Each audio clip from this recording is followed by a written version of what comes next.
नमस्कार। एक बार फिर से आप सभी का बहुत बहुत स्वागत है परीक्षा वर्ल्ड के इस यूट्यूब चैनल में। दोस्तों, सामान्य जागरूकता के 50 सबसे बेहतरीन प्रश्नों को यहाँ पे हम कवर करने वाले हैं। इससे पहले मैंने 5 वीडियो ऑलरेडी अपलोड कर दिया है जो सीरीज में चला रहा था करंट अफेयर्स की और आपकी जनरल अवेयरनेस की। उसमें मैंने 5 वीडियो ऑलरेडी अपलोड कर दिया है। उस सीरीज में मैंने सामान्य जागरूकता के जनरल अवेयरनेस के बहुत सारे इंपॉर्टेंट प्रश्नों को आप तक पहुँचाया है। तो उस वीडियो को तो आप देख ही लीजिएगा, उन 5 पार्ट को। इसके अलावा 50 वीडियो आज के 50 प्रश्न आज के इस सेशन में हम सिर्फ किसके डिस्कस करेंगे, तो सामान्य जागरूकता यानी कि जनरल अवेयरनेस की। आपको पता होगा कि इस टॉपिक का महत्व आपके पीईटी के परीक्षा में बहुत ही ज़्यादा है। 10 नंबर के प्रश्न जो हैं आपके पीईटी के परीक्षा में इस टॉपिक से पूछे जाएंगे। तो पिछले जो 5 वीडियो मैंने मिक्स वाले बनाए हैं और करंट अफेयर्स और जनरल अवेयरनेस के, उसको तो आप 100% देख ही लीजिएगा एग्जाम में जाने से पहले, क्योंकि उसमें मैंने बहुत सारे एडिशनल फैक्ट्स और पॉइंट को बताया हुआ है। इसके अलावा आज से हम 50 इंपॉर्टेंट प्रश्नों को सिर्फ जनरल अवेयरनेस के यहाँ पे पढ़ना स्टार्ट करेंगे। एक ही प्लेलिस्ट में आपको पिछली वीडियो मिल जाएगी और एक ही वीडियो मिल जाएगी। तो चलिए आज के सेशन को शुरू करते हैं। प्रश्न आपके सामने है दिया गया, और निम्न में से किस देश को थंडर ड्रैगन की भूमि कहा जाता है। आपको बताना है इसका आंसर कि इसमें से किस देश को थंडर ड्रैगन की भूमि कहा जाता है। तो राइट आंसर आपका क्या होने वाला है? राइट आंसर आपका क्या हो जाएगा? थंडर ड्रैगन या लैंड ऑफ थंडर बोल्ट यह कहा जाता है भूटान को, हमारे पड़ोसी देश भूटान को। तो ऑप्शन आपका यहाँ पे जो बी है बिल्कुल सही हो जाएगा। आप इसे याद कर लीजिएगा। भूटान को जो है थंडर ड्रैगन या लैंड ऑफ थंडर बोल्ट कहा जाता है। काफ़ी इंपॉर्टेंट प्रश्न है और भारत के पड़ोसी देशों से भी प्रश्न आपके एग्जाम में पूछे जाएंगे, तो ये चीज़ आपको पता होनी चाहिए। तथा भूटान के साथ हमारी कितनी किलोमीटर की सीमा होती है, लगती है? तो भूटान के साथ हमारी जो सीमा है यह 699 किलोमीटर की लगती है। तो ये चीज़ भी आप याद रखिएगा, 699 किलोमीटर की जो सीमा है हमारी लगती है भूटान के साथ। कौन कौन से राज्य सीमा साझा करते हैं भूटान के साथ? तो असम, याद रखिएगा आप, असम हो गया। असम जो है भूटान के साथ सबसे लंबी सीमा साझा करने वाला राज्य है भारत का।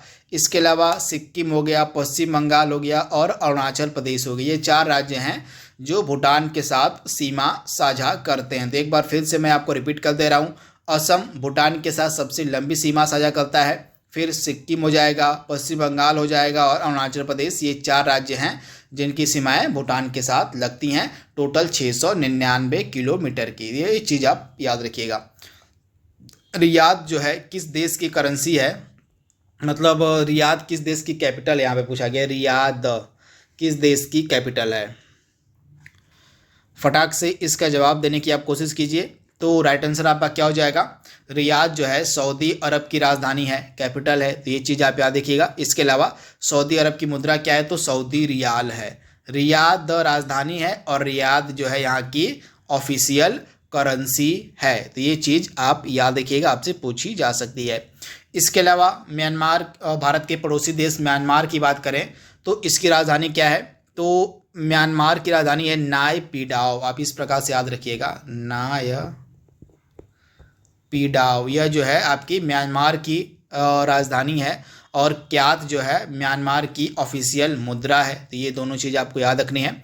और बांग्लादेश की राजधानी तो आपको पता ही होगा, काठमांडू और ढाका जो है बांग्लादेश की राजधानी है ढाका, और टका यहाँ की ऑफिशियल करेंसी है, ऑफिशियल मुद्रा है। तो ये चीज़ भी आप याद रखिएगा। ढाका राजधानी बांग्लादेश की और टका यहाँ की करेंसी है। अगला प्रश्न आपके सामने है, क्षेत्रफल की दृष्टि से भारत का निम्न में से कौन सा राज्य सबसे छोटा है? और दिए गए 4 ऑप्शंस में से सबसे छोटा राज्य भारत का कौन सा है, आपसे पूछा जा रहा है। तो ऑप्शंस की अगर हम बात करें, विकल्प की अगर हम बात करें, तो विकल्प के अनुसार सबसे छोटा राज्य भारत का गोवा हो जाएगा। ऑप्शन आपका यहाँ पे जो बी वाला दिया गया है बिल्कुल सही हो जाएगा। गोवा जो है सबसे छोटा राज्य है भारत का। तो ऑप्शन आपका बी यहाँ पे बिल्कुल सही हो जाएगा। आपका पहला होमवर्क है, आपको कमेंट बॉक्स में बताना है कि भारत का सबसे लंबा राज्य एरिया, मतलब एरिया वाइज सबसे बड़ा राज्य भारत का कौन सा है। आपको कमेंट बॉक्स में बताना है क्षेत्रफल के हिसाब से भारत का सबसे बड़ा राज्य कौन सा है? शुरू के 5 राज्यों को आपको कमेंट बॉक्स में बताना है। तो यहाँ पे गोवा जो है भारत का सबसे छोटा राज्य है, तो ये चीज़ आप याद रखिएगा। आइए इन चारों राज्यों के राजधानी को देख लेते हैं, मुख्यमंत्री को देख लेते हैं और चीफ मिनिस्टर को देख लेते हैं। एग्जाम में प्रश्न यहाँ से आपसे पूछा जा सकता है, तो आप नोट डाउन करते रहिएगा। स्टार्ट करते हैं हम गोवा से ही। तो गोवा जो है इसकी राजधानी क्या हो जाएगी आपकी? गोवा की राजधानी आपकी पणजी हो जाएगी। यहाँ पे क्या हो जाएगी? पणजी जो है गोवा की राजधानी हो जाएगी आपकी। और इसके बाद गोवा की जो है मतलब इसका जो राज्यपाल हैं वो कौन हो जाएंगे? श्रीधरन पिल्लई जो है, PS श्रीधरन पिल्लई जो है गोवा के आपके राज्यपाल हो जाएंगे। और यहाँ के मुख्यमंत्री हैं प्रमोद सावंत। तो हो गया गोवा के बारे में। मिजोरम को ये देख लेते हैं। तो मिजोरम की राजधानी आपकी क्या हो जाएगी? आइजोल हो जाएगी। आइजोल जो है मिजोरम की राजधानी है। और इसके अलावा मिजोरम का गठन कब किया गया था? तो 20 फरवरी 1987 को मिजोरम का गठन किया गया था। BD मिश्रा को अतिरिक्त प्रभार दिया गया यहाँ के गवर्नर का, राज्यपाल का, और यहाँ के मुख्यमंत्री हैं जोरमथंगा। तो यहाँ पे हमने बात की है मिजोरम की। और मेघालय की अगर हम बात करें तो मेघालय की राजधानी शिलांग हो जाएगी। और सत्यपाल मलिक यहाँ के राज्यपाल हैं। और कॉनराड संगमा जो है यहाँ के मुख्यमंत्री हैं मेघालय के। सिक्किम की बात करें अगर हम, तो सिक्किम की राजधानी आपकी क्या हो जाएगी? गंगटोक हो जाएगी। 16 मई 1975 को इसका गठन किया गया था सिक्किम का। और गंगा प्रसाद यहाँ के राज्यपाल हैं। और प्रेम सिंह तमांग जो है यहाँ के सिक्किम के चीफ मिनिस्टर हैं, मुख्यमंत्री। तो ये एडिशनल फैक्ट भी आपको साथ में याद करना है। राज्यसभा के चुने हुए सदस्यों का कार्यकाल कितने वर्ष का होता है?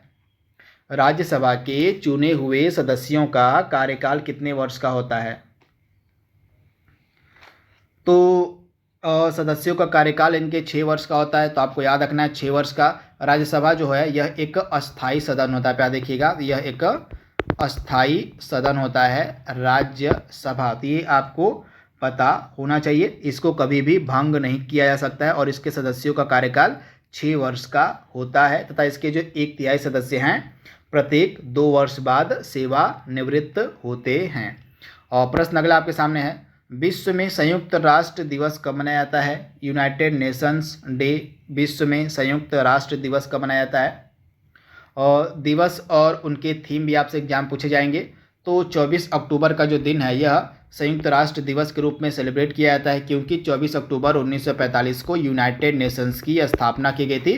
संयुक्त राष्ट्र संघ की स्थापना की गई थी 24 अक्टूबर 1945 को। इसी कारण से 24 अक्टूबर का जो दिन होता है भारत में संयुक्त राष्ट्र दिवस के रूप में सेलिब्रेट किया जाता है।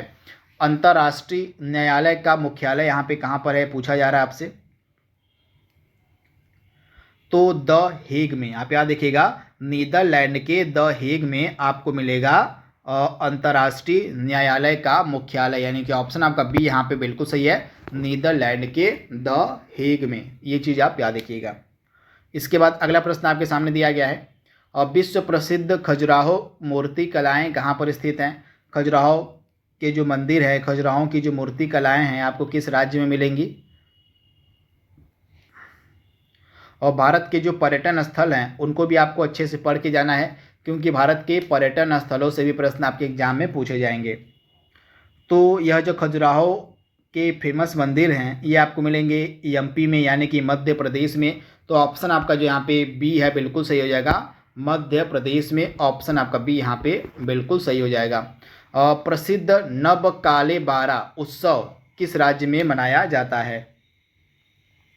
नबकालेबारा उत्सव जो है किस राज्य में सेलिब्रेट किया जाता है, मनाया जाता है? फटाक से इसका जवाब देने की आप कोशिश कीजिए, काफ़ी ज़्यादा महत्वपूर्ण प्रश्न है, आपके एग्जाम में यह पूछा जा सकता है। तो फेमस जो नबकालेबारा उत्सव है यह आपको कहाँ पर मनाया जाता है? तो यह आपका मनाया जाता है ओडिशा में। ऑप्शन आपका जो यहाँ पे डी है बिल्कुल सही हो जाएगा। ओडिशा में नबकालेबारा जो उत्सव है यह सेलिब्रेट किया जाता है, मनाया जाता है। तो इसके बारे में आप याद रखिएगा, इम्पॉर्टेंट प्रश्न है। और इसके बाद जो अगला प्रश्न आपके सामने दिया गया है, और इसके बाद अगला प्रश्न आपके सामने है, और निम्नलिखित में से कौन सी हरित गृह गैस नहीं है? और ग्रीन हाउस गैस इसमें से कौन सी नहीं है आपसे पूछा जा रहा है। तो मीथेन आपकी ग्रीन हाउस गैस है, नाइट्रस ऑक्साइड आपकी ग्रीन हाउस गैस है, कार्बन डाइऑक्साइड आपकी ग्रीन हाउस गैस है, लेकिन क्लोरोफ्लोरोकार्बन आपकी ग्रीन हाउस गैस नहीं है। तो आप इसे याद रखिएगा, ऑप्शन आपका सी यहाँ पे बिल्कुल सही हो जाएगा। यह जो क्लोरोफ्लोरोकार्बन गैस है यह किसको नुकसान पहुंचाती है सबसे ज़्यादा, तो आपको पता होना चाहिए। क्लोरोफ्लोरो जो कार्बन गैस है यह सबसे ज़्यादा नुकसान पहुंचाती है ओजोन परत को, ओजोन लेयर को। तो ओजोन परत के क्षरण के लिए जो है सबसे ज़्यादा जिम्मेदार कौन सी गैस मानी जाती है, तो आपकी क्लोरोफ्लोरो जो गैस होती है ये ओजोन परत के क्षरण के लिए सबसे ज़्यादा जिम्मेदार मानी जाने वाली गैस है। अर्जुन पुरस्कार जो हैं किस लिए दिए जाते हैं, अर्जुन पुरस्कार के बारे में आपको बताना है किस लिए दिए जाते हैं। तो अर्जुन पुरस्कार आपके किस लिए दिए जाते हैं, तो खेल के क्षेत्र में उत्कृष्ट प्रदर्शन के लिए जो है अर्जुन पुरस्कार दिए जाते हैं। तो ऑप्शन आपका सी यहाँ पे बिल्कुल सही हो जाएगा, आप इसे याद रखिएगा, इंपॉर्टेंट है। प्रश्न अगला आपके सामने है, पणजी जो है किस भारतीय राज्य की राजधानी है। तो आई होप इसका आंसर सभी को पता होगा, मैंने अभी आपको बताया था इसके बारे में। तो गोवा की राजधानी आपकी हो जाएगी पणजी, यानी कि ऑप्शन आपका बी यहाँ पे बिल्कुल सही हो जाएगा। प्रमोद सावंत यहाँ के चीफ मिनिस्टर हैं और गोवा के जो राज्यपाल थे वे कौन थे, मैंने आपको क्या बताया था, PS श्रीधरन पिल्लई जो हैं गोवा के राज्यपाल थे। तो इसके बारे में आप याद रखिएगा। छत्तीसगढ़ की आइए बात कर लेते हैं, यहाँ पे नया राज्य आपके सामने दिख रहा है। छत्तीसगढ़ की अगर हम बात करें तो छत्तीसगढ़ की राजधानी आपकी क्या हो जाएगी दोस्तों, तो छत्तीसगढ़ की जो राजधानी वो है रायपुर हो जाएगी। 1 नवंबर 2000 को इसका गठन किया गया था, ये मोस्ट इंपॉर्टेंट फैक्ट मैं आपको बता रहा हूँ। और छत्तीसगढ़ की राजधानी रायपुर हो जाएगी और 1 नवंबर सन 2000 को छत्तीसगढ़ का गठन किया गया था, ये चीज़ आपको पता होनी चाहिए। इसके बाद अनुसुईया उइके यहाँ की राज्यपाल हैं और भूपेश बघेल जो हैं छत्तीसगढ़ के चीफ मिनिस्टर हैं, मुख्यमंत्री हैं। और गोवा के बारे में तो हमने बात कर ली थी। हिमाचल प्रदेश की अगर हम बात करें तो हिमाचल प्रदेश की राजधानी शिमला हो जाएगी। 25 जनवरी 1971 को हिमाचल प्रदेश का गठन किया गया था। और राजेंद्र विश्वनाथ आर्लेकर, आप याद देखिएगा, राजेंद्र विश्वनाथ आर्लेकर यहाँ के राज्यपाल हैं और जयराम ठाकुर जो हैं हिमाचल प्रदेश के मुख्यमंत्री हैं। झारखंड की अगर हम बात करें तो झारखंड की राजधानी रांची हो जाएगी। 15 नवंबर सन 2000 को झारखंड का गठन किया गया था। रमेश बैस जो है यहाँ के राज्यपाल हैं। हेमंत सोरेन यहाँ के मुख्यमंत्री हैं झारखंड के। तो ये एडिशनल फैक्ट भी आपको याद रखना है। अगले प्रश्न का जवाब आप हमें गूगल करके देंगे और इसके बारे में जो भी चीज़ें मैं आपसे पूछूंगा कमेंट बॉक्स में आप बताने की कोशिश कीजिएगा। अगर आपका मन नहीं होगा बताने का तो कम से कम जो भी प्रश्न मैं आपसे इसके बारे में पूछने जा रहा हूं उसको आप एक बार गूगल पर सर्च करके याद तो कर ही लीजिएगा। तो सबसे पहला प्रश्न जो आपके सामने लिखा गया, टोक्यो ओलंपिक में भाग लेने वाले भारतीय हॉकी टीम के कप्तान कौन थे। तो पहली चीज़ ये आपको सर्च करनी है। इसके बाद टोक्यो ओलंपिक में भारत के द्वारा कितने मेडल जीते गए ये आपको सर्च करके याद कर लेना है। इसके अलावा कितने ब्रॉन्ज, कितने सिल्वर और गोल्ड मेडल किसके द्वारा जीता गया ये चीज़ आपको पता होनी चाहिए।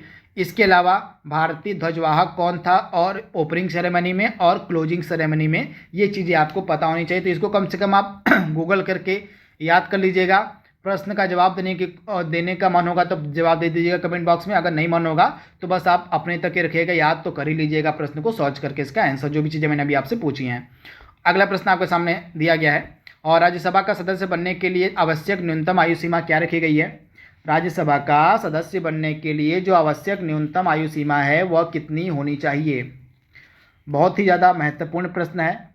लोकसभा, राज्यसभा, विधानसभा, विधान परिषद के प्रश्न आपसे एग्जाम में पूछे जाएंगे, क्योंकि आपके सिलेबस में जीए का जो टॉपिक दिया गया है उसमें यह चीज़ें मेंशन है।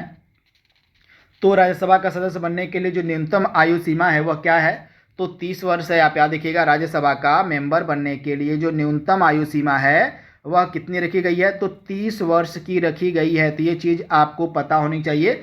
अगर आपको राज्यसभा का सदस्य बनना है, राज्यसभा का मेंबर बनना है तो आपकी जो न्यूनतम आयु सीमा है वह कितनी होनी चाहिए, तो 30 वर्ष की होनी चाहिए। तो आप इसे याद रखिएगा, ऑप्शन आपका सी यहाँ पे बिल्कुल सही हो जाएगा। और इसी के अलावा अगर आपको लोकसभा का मेंबर बनना है, लोकसभा का सदस्य बनना है, तो आपकी न्यूनतम आयु सीमा 25 वर्ष होनी चाहिए। तो ये चीज़ भी आप याद रखिएगा। राष्ट्रपति के द्वारा राज्यसभा में कितने सदस्यों को नामित किया जाता है। राष्ट्रपति जी के द्वारा राज्यसभा में कितने सदस्यों को नामित किया जाता है, तो 12 सदस्यों को। ऑप्शन आपका यहाँ पे सी जो है बिल्कुल सही हो जाएगा, 12 सदस्यों को। तो आप इसे याद रखिएगा, इंपॉर्टेंट है। और प्रश्न अगला आपके सामने है,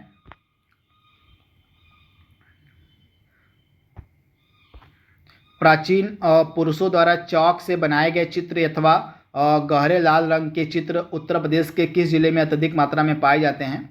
आपको बताना है कि प्राचीन पुरुषों द्वारा चौक से बनाए गए चित्र अथवा गहरे लाल रंग के चित्र उत्तर प्रदेश के किस जिले में अधिक मात्रा में देखने को मिलते हैं? तो मिर्ज़ापुर में ये सारी चीज़ें आपको देखने को मिलेंगी, उत्तर प्रदेश की मिर्ज़ापुर में, यानी कि ऑप्शन आपका बी यहाँ पे बिल्कुल सही हो जाएगा, उत्तर प्रदेश के मिर्ज़ापुर में। निम्नलिखित में से किस व्यक्ति को सर्वप्रथम बार भारत रत्न पुरस्कार दिया गया था? बहुत बार पिछले जो 5 वीडियो मैंने बनाए हैं करंट अफेयर्स और जीए के, उसमें मैंने बहुत बार इसके बारे में आपको बताया हुआ है। तो अगर आपने वीडियो को फॉलो किया होगा तो आराम से इस प्रश्न का आप जवाब दे देंगे। तो 1954 में भारत रत्न पुरस्कार की शुरुआत की गई थी तथा 1954 में ही जो पहला भारत रत्न पुरस्कार था 3 व्यक्तियों को दिया गया था। कितने व्यक्तियों को? तो 3 व्यक्तियों को। उन 3 व्यक्तियों में से एक व्यक्ति थे सी राजगोपालाचारी, 2 अन्य व्यक्ति थे जिनमें से एक थे आपके डॉक्टर सर्वपल्ली राधाकृष्णन और एक थे आपके डॉक्टर चंद्रशेखर वेंकट रमन। तो 3 लोगों को जो है 1954 में भारत रत्न पुरस्कार से सम्मानित किया गया था। तो ऑप्शन आपका बी यहाँ पे बिल्कुल सही हो जाएगा। एक तो आपके हो गए सी राजगोपालाचारी, दूसरे आपके हो गए सर्वपल्ली राधाकृष्णन और तीसरे आपके हो गए डॉक्टर चंद्रशेखर वेंकट रमन। तो इनके बारे में आप याद रखिएगा, इंपॉर्टेंट प्रश्न है। अगला प्रश्न आपके सामने है, ए सुटेबल बॉय पुस्तक के लेखक आपसे पूछे जा रहे हैं, कौन है? ए सुटेबल बॉय पुस्तक के लेखक कौन है? तो राइट आंसर आपका क्या हो जाएगा? विक्रम सेठ। विक्रम सेठ के द्वारा यह पुस्तक लिखी गई है, ए सुटेबल बॉय। तो ऑप्शन आपका ए यहाँ पे बिल्कुल सही हो जाएगा, आप इसे याद रखिएगा, इंपॉर्टेंट प्रश्न है। और इसके बाद इनके द्वारा कुछ और पुस्तकें लिखी गई है, जैसे द गोल्डन गेट हो गया, इसके अलावा एन इक्वल म्यूजिक हो गया। ये सभी पुस्तकें भी विक्रम सेठ के द्वारा ही लिखी गई हैं। अंतर्राष्ट्रीय महिला दिवस कब मनाया जाता है? अंतर्राष्ट्रीय महिला दिवस कब सेलिब्रेट किया जाता है, मनाया जाता है? तो आपका अंतर्राष्ट्रीय महिला दिवस 8 मार्च को होता है, यानी कि ऑप्शन आपका ए यहाँ पे बिल्कुल सही हो जाएगा। 8 मार्च को अंतर्राष्ट्रीय महिला दिवस मनाया जाता है। तो इसके बारे में आप याद रखिएगा। अगला प्रश्न आपके सामने है, मोहिनी अट्टम नृत्य जो है निम्नलिखित में से किस राज्य से संबंधित है? यह क्लासिकल डांस का आपका प्रश्न है और क्लासिकल डांस से भी आपके एग्जाम में प्रश्न पूछे जाएंगे और कला और संस्कृति का टॉपिक आपके सिलेबस में दिया गया है। तो उसी का यह प्रश्न है, इसका जवाब देने की आप कोशिश कीजिए कि जो मोहिनी अट्टनम है यह किस राज्य से संबंधित एक आपका शास्त्रीय नृत्य है। तो मोहिनी अट्टनम का संबंध आपका किससे हो जाएगा? केरल से हो जाएगा। केरल में आपके 2 शास्त्रीय नृत्य हैं, एक आपका मोहिनी अट्टनम हो गया और एक आपका क्या हो जाएगा? एक आपका कथकली हो गया। तो मोहिनी अट्टनम के अलावा आपका कथकली, ये 2 आपके क्लासिकल डांस हो गए, आपके शास्त्रीय नृत्य हो गए जो संबंधित हैं केरल से। तो इसके बारे में आप याद रखिएगा, इंपॉर्टेंट है। ऑप्शन आपका बी यहाँ पे बिल्कुल सही हो जाएगा। वहीं तमिलनाडु में कौन सा शास्त्रीय नृत्य फेमस है? तमिलनाडु में आपको मिलेगा भरतनाट्यम मिलेगा तमिलनाडु में। तो ये चीज़ आपको पता होनी चाहिए। और इसके अलावा उड़ीसा में भी कोई है क्या? तो उड़ीसा में एक है ओडिसी जो क्लासिकल डांस है, ओडिसी जो क्लासिकल डांस है यह आपका किस पर आधारित होता है? कृष्ण लीला पर आधारित होता है ओडिसी क्लासिकल डांस, और यह आपका एक ओडिशा का शास्त्रीय नृत्य है। तो इसके बारे में आप याद रखिएगा। बाकी के कुछ अन्य भी आपके क्लासिकल डांस है जो मैंने पहले बता दिए हैं आपको, पिछले वीडियो आप देखेंगे तो वहाँ पे आपको क्लियर हो जाएगा। बार बार एक ही चीज़ें मैं आपको वीडियो में बार बार बताते नहीं चलूँगा। और यहाँ पे राष्ट्रीय दुग्ध दिवस कब मनाया जाता है आपसे पूछा जा रहा है। नेशनल मिल्क डे कब मनाया जाता है आपको बताना है, right answer. National milk day कब मनाया जाता है? तो नेशनल मिल्क डे भैया कब मनाया जाता है? तो आपका 26 नवंबर, जिस दिन संविधान दिवस होता है उसी दिन आपका राष्ट्रीय दुग्ध दिवस भी मनाया जाता है। तो ये चीज़ आपको याद रखनी है, जिस दिन संविधान दिवस होता है उसी दिन हमारे देश में राष्ट्रीय मिल्क दिवस भी मनाया जाता है, सेलिब्रेट किया जाता है। तो आप इसे याद रखिएगा। ऑप्शन जो आपका यहाँ पे दिया गया है और 26 नवंबर वाला बिल्कुल सही जवाब हो जाएगा। तो इसके बारे में आप याद रखिएगा। चलिए बताइएगा आप कमेंट बॉक्स में कि किसका बर्थडे होता है भारत में जो दुग्ध दिवस के रूप में मनाया जाता है। तो आप इसका जवाब कमेंट बॉक्स में हमें ज़रूर दीजिएगा। प्रश्न अगला आपके सामने दिया गया है, और भारत में कौन सा राज्य सबसे अधिक पड़ोसी राज्यों के साथ सीमा साझा करता है? मतलब कि कौन से राज्य की सीमा सबसे अधिक राज्यों से लगती है, आपसे पूछा जा रहा है। तो आपका राइट आंसर क्या हो जाएगा? आपका राइट आंसर हो जाएगा उत्तर प्रदेश। उत्तर प्रदेश की जो सीमा है ना, यह सर्वाधिक राज्यों से टच होती है। तो ये चीज़ आपको पता होनी चाहिए। आपसे एग्जाम में इसके बारे में यूपी स्पेशल में भी पूछा जा सकता है, या आपसे जो है जीए का सेक्शन उससे पूछा जा सकता है। तो उत्तर प्रदेश की जो सीमा है 8 राज्यों प्लस एक यूनियन टेरिटरी से टच होती है, एक केंद्र शासित प्रदेश से टच होती है, और वह केंद्र शासित प्रदेश आपका है दिल्ली। तो 8 राज्य और एक केंद्र शासित प्रदेश से जो है उत्तर प्रदेश की सीमा टच होती है। तो आइए इन 8 राज्यों को देख लेते हैं। उत्तराखंड, हिमाचल प्रदेश, हरियाणा, राजस्थान, मध्य प्रदेश, छत्तीसगढ़, झारखंड, बिहार, और आपका हो गया केंद्र शासित प्रदेश दिल्ली। तो आप चीज़ें इसके बारे में आप याद रखिएगा। प्रत्येक 2 वर्ष के बाद राज्यसभा के कितने सदस्यगण सेवानिवृत्त हो जाते हैं? तो प्रत्येक 2 वर्ष के बाद राज्यसभा के 1/3 सदस्य जो है सेवानिवृत्त हो जाते हैं। तो इसके बारे में आप याद रखिएगा, 1/3 सदस्य, यानी कि ऑप्शन आपका सी यहाँ पे बिल्कुल सही हो जाएगा। राज्यसभा जो है हमारा अपर हाउस होता है, हमारा ऊपरी सदन होता है। तो ये चीज़ आपको पता होगी। तथा इसके जो सदस्य होते हैं प्रत्येक 2 वर्ष में 1/3 सदस्य सेवानिवृत्त हो जाते हैं। प्रश्न अगला आपके सामने है, और निम्नलिखित में से कौन सा एक देश अल्पाइन देश कहलाता है? अल्पाइन देश इसमें से कौन सा है? तो अल्पाइन देश का मतलब क्या हो गया? जो आल्प्स पर्वत है ना, आल्प्स पर्वत जो है, आल्प्स पर्वत के आसपास के क्षेत्रों में स्थित जो देश होते हैं उन्हीं को अल्पाइन देश कहते हैं। तो इनमें से एक देश आपका आता है, इटली भी आता है। तो ऑप्शन आपका बी यहाँ पे बिल्कुल सही हो जाएगा। इसके अलावा कुछ अन्य देश भी हैं जो आल्प्स पर्वत के किनारे आते हैं, जैसे ऑस्ट्रिया हो गया, जर्मनी हो गया, फ्रांस हो गया, इटली हो गया, मोनाको हो गया, स्लोवानिया हो गया, स्विट्जरलैंड हो गया। ये सभी आपके अल्पाइन देश ही कहलाते हैं। तो ये चीज़ आपको पता होनी चाहिए। तथा आल्प्स पर्वत आपको मिलेंगे पूरी तरह से यूरोप महाद्वीप में। तो ये चीज़ आप याद रखिएगा। अगला प्रश्न आपके सामने है, उत्तर प्रदेश का जो फेमस चरकुला नृत्य है, इसमें महिला अपने सिर पर क्या रखकर नृत्य करती हैं? चरकुला नृत्य में महिलाएं अपने सिर पर क्या रखकर नृत्य करती हैं? तो चरकुला नृत्य काफ़ी फेमस नृत्य होता है उत्तर प्रदेश का, और इसमें जो महिलाएं होती हैं वह जो है अपने सिर पर जो है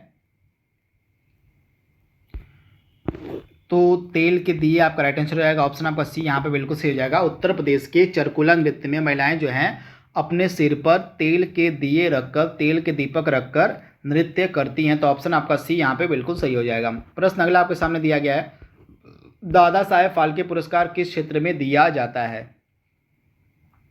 दादा साहेब फाल्के पुरस्कार किस क्षेत्र में दिया जाता है? तो फिल्म के क्षेत्र में आपका यह सबसे सर्वोच्च सम्मान माना जाता है, दादा साहेब फाल्के पुरस्कार। तो इसके बारे में आप याद रखिएगा, फिल्म के क्षेत्र में।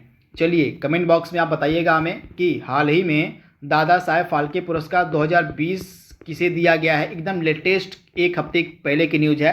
इसका जवाब आप कमेंट बॉक्स में दीजिएगा कि एकदम लेटेस्ट का दादा साहेब फाल्के पुरस्कार 2020 किसे दिया गया है। मैं आपको हिंट दे रहा हूँ, यह एक अभिनेत्री हैं। तो अब आप इसका जवाब कमेंट बॉक्स में जरूर दीजिएगा। और निम्नलिखित में से किसने उसी विषय में 2 नोबेल पुरस्कार प्राप्त किए हैं? इसमें से किस व्यक्ति के द्वारा सेम विषय में 2 नोबेल पुरस्कार प्राप्त किया गया है? फटाक से इसका जवाब देने की आप कोशिश कीजिए कि उसमें से कौन सा व्यक्ति है जिसने 2 विषयों में मतलब सेम विषयों में 2 नोबेल पुरस्कार प्राप्त किया हुआ है। तो इसमें से जॉन बार्डीन, आप याद रखिएगा, जॉन बार्डीन ऐसे व्यक्ति हैं जिन्होंने सेम विषय, इसमें कौन सा हो जाएगा इनका? फिजिक्स। तो फिजिक्स में इन्होंने 2 बार इन्होंने 2 बार नोबेल पुरस्कार प्राप्त किया हुआ है। तो ये चीज़ आप याद रखिएगा, एक 1956 में और एक 1972 में। तो ये चीज़ आपको पता होनी चाहिए। इसके अलावा पियरे क्यूरी के बाद जो मैडम क्यूरी हैं, इनको भी 2 नोबेल पुरस्कार मिला हुआ है, लेकिन अलग अलग विषयों के लिए मिला हुआ है, एक फिजिक्स के क्षेत्र में और एक रसायन विज्ञान के क्षेत्र में। फिजिक्स के क्षेत्र में इनको 1903 में दिया गया था और रसायन विज्ञान के क्षेत्र में इनको रेडियम की खोज के लिए 1911 में नोबेल पुरस्कार दिया गया था। और मैडम क्यूरी ने भी 2 नोबेल पुरस्कार जीता हुआ, परंतु उन्होंने अलग अलग विषयों में जीता हुआ है, एक फिजिक्स में और एक रसायन विज्ञान में। परंतु जो जॉन बार्डिन है, इन्होंने केवल फिजिक्स में 2 नोबेल पुरस्कार जीता हुआ। तो प्रश्न में पूछा गया कि सेम विषय में 2 नोबेल पुरस्कार किसने जीता हुआ है, तो जॉन बार्डिन ने। तो ये चीज़ आप याद रखिएगा, इंपॉर्टेंट है, आपसे पूछी जा सकती है।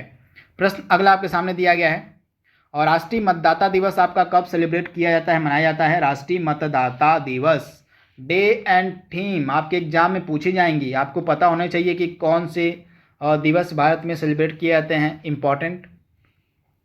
तो राष्ट्रीय मतदाता दिवस आपका 25 जनवरी को होता है, यानी कि ऑप्शन आपका यहाँ पे बी जो है बिल्कुल सही हो जाएगा, 25 जनवरी को। नेम सेक पुस्तक के रचयिता यहाँ पे पूछे जा रहे हैं कौन है? नेम सेक पुस्तक किसके द्वारा लिखी गई है? तो प्रसिद्ध भारतीय मूल की लेखिका जो है झुम्पा लाहिरी, इन्हीं के द्वारा जो है इस पुस्तक को लिखा गया है, झुम्पा लाहिरी के द्वारा, यानी कि ऑप्शन आपका बी यहाँ पे बिल्कुल सही है। नेम सेक पुस्तक इन्हीं ने लिखी हुई है, झुम्पा लाहिरी ने। अगला प्रश्न आपके सामने है, रामनाथ कोविंद हमारे देश के कौन से क्रम के राष्ट्रपति थे? आपको बताना है रविंद्रनाथ टैगोर जी ये कौन से क्रम के भारत के राष्ट्रपति थे? अभी हमारी द्रौपदी मुर्मू जो हैं राष्ट्रपति बन गई हैं इनके स्थान पर। तो ये कौन से क्रम के राष्ट्रपति थे आपके? तो ये जो है 14वें नंबर के राष्ट्रपति थे। तो आप याद रखिएगा 14वें क्रम के राष्ट्रपति थे रामनाथ कोविंद जी। अब हमारी 15वें नंबर की राष्ट्रपति कौन बनी है? तो 15वें क्रम की हमारी राष्ट्रपति बन गई हैं द्रौपदी मुर्मू। तो इनके बारे में आप याद रखिएगा। अगला प्रश्न आपके सामने दिया गया है, वंदे उत्कल जननी गीत को जो है किस राज्य ने अपना राष्ट्रगान का दर्जा दिया है? आपको बताना है। वंदे उत्कल जननी गीत को किस राज्य ने राज्यगान का दर्जा दिया हुआ है? इंपॉर्टेंट प्रश्न है। तो राइट आंसर आपका क्या हो जाएगा? उड़ीसा राज्य ने जो है इस गीत को राष्ट्रगान का अपने यहाँ दर्जा दिया, यानी कि ऑप्शन आप राज्यगान का दर्जा दिया हुआ है। तो ऑप्शन आपका बी यहाँ पे बिल्कुल सही जाएगा, उड़ीसा राज्य के द्वारा। अगला प्रश्न आपके सामने है, उत्तर प्रदेश की सीमा की अन्य कितने राज्यों को स्पर्श करती है? इंपॉर्टेंट प्रश्न है। तो मैंने आपको बताया था 9 होते हैं, इसमें से 8+1 का रेशियो होता है, 8 राज्य होते हैं आपके, और एक जो है केंद्र शासित प्रदेश होता है। इसके बारे में मैंने आपसे बात कर ली है पहले ही। अगला प्रश्न आपके सामने है, शतरंज की ग्रैंड मास्टर होने वाली पहली भारतीय महिला कौन थी? शतरंज की ग्रैंड मास्टर होने वाली पहली भारतीय महिला कौन थी? तो शतरंज की ग्रैंड मास्टर बनने वाली पहली भारतीय महिला थी एस विजया लक्ष्मी। यार तो आप याद रखिएगा एस विजया लक्ष्मी, यानी कि ऑप्शन आपका सी यहाँ पे बिल्कुल सही हो जाएगा। पूरा विश्व होलोकास्ट शब्द को विशेष रूप से निम्नलिखित में से किस देश के साथ जोड़कर देखता है? होलोकास्ट शब्द का जो प्रयोग है किस देश के साथ जोड़कर देखा जाता है? तो आप याद रखिएगा जर्मनी के साथ इसको जोड़कर देखा जाता है, क्योंकि जब द्वितीय विश्व युद्ध हो रहा था तो हिटलर के द्वारा जो है यहूदियों का नरसंहार किया जाता था। तो यहूदियों का जो नरसंहार किया गया था हिटलर के द्वारा, उसी को होलोकास्ट कहा जाता है। तो आप याद रखिएगा पूरा विश्व जो है होलोकास्ट शब्द को विशेष रूप से जर्मनी के साथ जोड़कर देखता है, क्योंकि होलोकास्ट बहुत अधिक मात्रा में नरसंहार किया गया था यहूदियों का हिटलर के द्वारा द्वितीय विश्व युद्ध के दौरान, तथा हिटलर का संबंध किस देश से? तो जर्मनी से था। अगला प्रश्न आपके सामने है, ट्राफलगर स्क्वायर विश्व के किस शहर में स्थित है? ट्राफलगर स्क्वायर,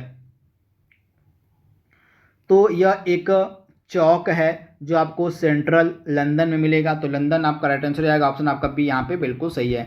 बहुजन हिताय बहुजन सुखाय निम्नलिखित में से किस राष्ट्रीय संस्थान का संस्कृत आधारित आदर्श वाक्य है? तो ऑल इंडिया रेडियो का यह आदर्श वाक्य है, यानी कि ऑप्शन आपका सी यहाँ पे बिल्कुल सही हो जाएगा। ऑल इंडिया रेडियो का यह आदर्श वाक्य है बहुजन हिताय बहुजन सुखाय। तो इसके बारे में आप याद देखिएगा, ऑप्शन आपका सी यहाँ पे बिल्कुल सही हो जाएगा। अगला प्रश्न आपके सामने है, इनमें से कौन सा लोक नृत्य हरियाणा से संबंधित नहीं है? हरियाणा से संबंधित इसमें से कौन सा लोक नृत्य नहीं है, आपको बताना है इसका राइट आंसर। हरियाणा से संबंधित इसमें से कौन सा लोक नृत्य नहीं है? बहुत ही ज़्यादा महत्वपूर्ण प्रश्न है, आपके एग्जाम में पूछा जा सकता है। लोक नृत्य यानी कि कला और संस्कृति के टॉपिक भी आपसे एग्जाम में पूछे जाएंगे। तो इसमें से कौन सा लोक नृत्य जो है आपका हरियाणा से नहीं है? तो इसमें से जवारा ऑप्शन जो आपका डी वाला लोक नृत्य है, ये आपका कहाँ का है? तो यह मध्य प्रदेश का है। बाकी तीनों आपके जो धमाल हो गया, खोरिया हो गया और झूमर हो गया, ये आपके तीनों लोक नृत्य कहाँ के हैं? तो हरियाणा के हैं। लेकिन जवारा जो लोक नृत्य है आपका एमपी का है, यानी कि मध्य प्रदेश का है। तो इसके बारे में आप याद रखिएगा। और इसके अलावा अन्य भी लोक नृत्य हैं जो आपके एमपी के फेमस हैं, और जैसे मटकी हो गया, एमपी का मतलब लोक नृत्य और भी है जवारा के अलावा आपका मटकी हो गया, मटकी। और मटकी के बाद आपका क्या हो जाएगा? मटकी के बाद आपका कर्मा हो जाएगा, गौर हो जाएगा, भगोरिया हो जाएगा, माचा हो जाएगा। ये इंपॉर्टेंट लोक नृत्य हैं कहाँ के? तो एमपी के, मध्य प्रदेश के। किस सिख गुरु की जयंती को गुरु पर्व त्यौहार के रूप में मनाया जाता है? किस सिख गुरु की जयंती जो है गुरु पर्व त्यौहार के रूप में मनाई जाती है? तो गुरु नानक देव। आप याद रखिएगा, गुरु नानक देव, यानी कि ऑप्शन आपका जो डी यहाँ पे बिल्कुल सही हो जाएगा। गुरु नानक देव की जयंती को गुरु पर्व त्यौहार के रूप में मनाया जाता है। तो आप इसे याद रखिएगा। ऑप्शन जो आपका यहाँ पे डी वाला है बिल्कुल सही हो जाएगा। तथा गुरु नानक देव के द्वारा जो है सिख धर्म की स्थापना की गई थी। तो आप इसे याद रखिएगा, इंपॉर्टेंट है। तथा इनका जो जन्म था पाकिस्तान के तलवंडी एरिया में हुआ था। तथा बाबर और हुमायूं जो है गुरु नानक देव के समकालीन थे। तो इसके बारे में आप याद देखिएगा। तथा गुरु का लंगर, यानी कि जो निःशुल्क भोजन गुरुद्वारों में कराया जाता है, उसकी प्रथा का शुभारंभ किया गया था गुरु नानक देव के द्वारा ही। तो ये चीज़ आपको पता होनी चाहिए।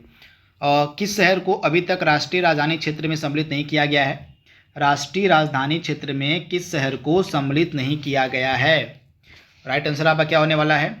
इसमें से अलीगढ़ वाला जो एरिया है इसको राष्ट्रीय राजधानी क्षेत्र में सम्मिलित नहीं किया गया है। तो आप इसे याद रखिएगा, अलीगढ़ वाला जो क्षेत्र है उत्तर प्रदेश का, इसको जो है सम्मिलित नहीं किया गया है। बाकी के जिंद वाला जो एरिया है, जिंद और करनाल आपके हरियाणा के एरिया हैं। जिंद और करनाल आपके हरियाणा के एरिया हैं, ये आपके राष्ट्रीय राजधानी क्षेत्र में आते हैं। और मुजफ्फरनगर आपका उत्तर प्रदेश का एरिया, और यह भी आपका राष्ट्रीय राजधानी क्षेत्र में आता है। लेकिन अलीगढ़ जो है राष्ट्रीय राजधानी क्षेत्र में नहीं आता है। तो ये चीज़ आप याद रखिएगा। उत्तर प्रदेश में वर्तमान में कितने जिले हैं? तो 75 हो जाएंगे, 75 हो जाएंगे। ऑप्शन आपका बी यहाँ पे बिल्कुल सही हो जाएगा। भारत की पहली महिला ओलंपिक खिताब विजेता का नाम आपसे पूछा जा रहा है कि भारत की पहली महिला कौन थी जिसके द्वारा ओलंपिक में मेडल जीता गया था? बहुत ही ज़्यादा महत्वपूर्ण प्रश्न है। तो राइट आंसर आपका क्या हो जाएगा? कर्णम मल्लेश्वरी। आप याद रखिएगा, कर्णम मल्लेश्वरी के द्वारा जो है भारत में ओलंपिक मतलब पहला ओलंपिक की मेडल जीता गया था। तो आप इसे याद रखिएगा, कर्णम मल्लेश्वरी आपका राइट आंसर हो जाएगा। ऑप्शन जो आपका डी वाला है बिल्कुल सही हो जाएगा। आपका जो शून्यकाल होता है इसकी अवधि अधिक से अधिक कितनी हो सकती है? आपसे पूछा जा रहा है कि शून्यकाल की जो अवधि है वह अधिक से अधिक कितनी हो सकती है? तो शून्यकाल की अवधि जो है अधिक से अधिक कितनी हो सकती है? तो 1 घंटे की। आप इसे याद रखिएगा। प्रश्न काल के बाद आपका शून्यकाल आता है, तो आपको पता होगा। तो आप इसे याद रखिएगा, 1 घंटे की हो सकती है, यानी कि ऑप्शन आपका बी यहाँ पे बिल्कुल सही हो जाएगा। आप इसे याद रखिएगा, प्रश्न काल के बाद आपका शून्य काल आता है। एक चीज़ और आप ध्यान दे दीजिएगा, प्रश्नकाल कब से कब तक होता है? तो क्वेश्चन आवर प्रश्नकाल आपका 11 से लेके 12 बजे तक होता है। 11 से लेके 12 बजे तक आपका प्रश्नकाल होता है, और 12 से लेके 1 बजे तक आपका होता है 0 आवर। तो 1 अवधि का होता है, 1 घंटे का आपका होता है शून्यकाल। तो आप इसे याद रखिएगा, ऑप्शन आपका बी यहाँ पे बिल्कुल सही हो जाएगा। और इसके बाद अगला प्रश्न आपके सामने दिया गया है। तो यह लास्ट प्रश्न था। आई होप यह वीडियो आपको पसंद आया होगा, आपके एग्ज़ाम के लिए यह फ़ायदेमंद होगा। तो इसी उम्मीद के साथ इस वीडियो को यहीं पे विराम देते हैं। आज के लिए बस इतना ही। Thank you, thanks for watching, thank you.